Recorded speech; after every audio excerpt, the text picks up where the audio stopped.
Hello guys, আসসালামু আলাইকুম। কেমন আছো তোমরা সবাই? আমি আলহামদুলিল্লাহ অনেক ভালো আছি। আজকে আমরা কোথায় যাচ্ছি বলবো না। বছরের শেষ শুক্রবার হিসেবে সবাইকে জুম্মা মোবারক।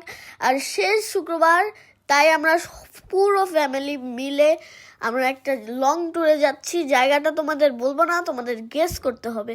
তো অনেকেই বুঝে যাচ্ছ আমরা কোথায় যাচ্ছি। তো এত শীত, এত ঠান্ডা, আর কি এত কুয়াশা, আমরা কাঁপতে কাঁপতে গেছি। তো যে দেখি সবাই আমাদের জন্য ওয়েট করতেছে। তো দেখো সবাই এখানে সবার মতো ব্যস্ত হয়ে পড়ছে। আমি আর মামু মাছ দেখতেছিলাম। আমার মামু কিন্তু আমাকে অনেক ভালোবাসে। তো ইলিশ মাছগুলো মামু দেখতেছিল কোনটা ভালো কোনটা দিবে। আর আমি অবাক হয়ে দেখতেছিলাম চিংড়ি মাছগুলো গাইস। এগুলো ভিডিওতে বোঝা যাচ্ছে না কতটা বড়, বাট এক একটা আমার হাতের সমান গাইস। তো আমাদের মাছগুলো কাটার সময় এসে পড়েছে গাইস। এক একটা চোখ দেখো মানুষের চোখের মতো। আমরা চিংড়িও নিচ্ছি, বাট ওগুলো ভিডিও করতে পারি নাই। আমার আপনিও আমাকে অনেক ভালোবাসে।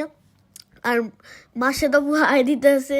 মামি এমনভাবে তাকায় আছে যে একটা আস্ত ইলিশ মাছ একাই খেয়ে ফেলবে, কাঁচা কাঁচা। আর আমার শেহজাদও দেখতেছিল।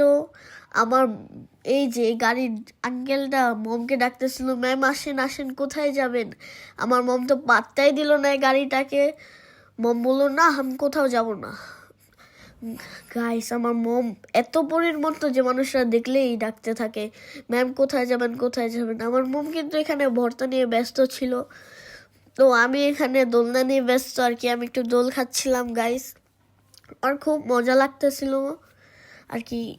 এখানে শেহজা আর কি আমাদের গুনগুন ওয়েট করতেছিল আর কি। ও একটু পর খাবার খাবে আমাদের সাথেই। তো এখানে কিন্তু মামু অনেক ব্যস্ত হয়ে পড়ছে মাছ আর কি সবকিছু সামলাতে। এই আঙ্কেলটা দেখো আগুন, মানে একটা আগুন তৈরি করলো কিভাবে আমি জানি না। আমি কিন্তু অনেক ভয় পাই, তাই আমি তাড়াতাড়ি করে চলে এসে পড়েছি গাইস। আমার অনেক ভয় লাগে। তো অবশেষে আমাদের খাবার দিয়ে দিছে গাইস। এখানে সবাই খাবারের জন্য রেডি। আমার মামুর পরিচিত দেখেই একটু তাড়াতাড়ি দিছে, না তো আরো দেরি হতো। খেতে খেতে 4টা বেজে গেছে। আমার মোমকে এখানে দেখো, আমার মোমও অপেক্ষায় আর কি। আমাদের সবার জিভলা দিয়ে লোল পড়তেছিল যে খাবার দেখে দেখে। আমি তো শুধুই চিংড়ি খেয়ে ফেলছি ভাত ছাড়া একটা। দেখো সবাই কিন্তু এখানে খাওয়ার জন্য প্রস্তুত, মানে খাবার খাওয়া শুরু করে দিয়েছে। আর আমার নানু তো একটু খেতে পারে না, কি বলবো।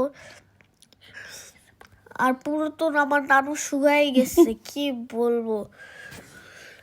দেখো আমিও খাচ্ছিলাম গাইস।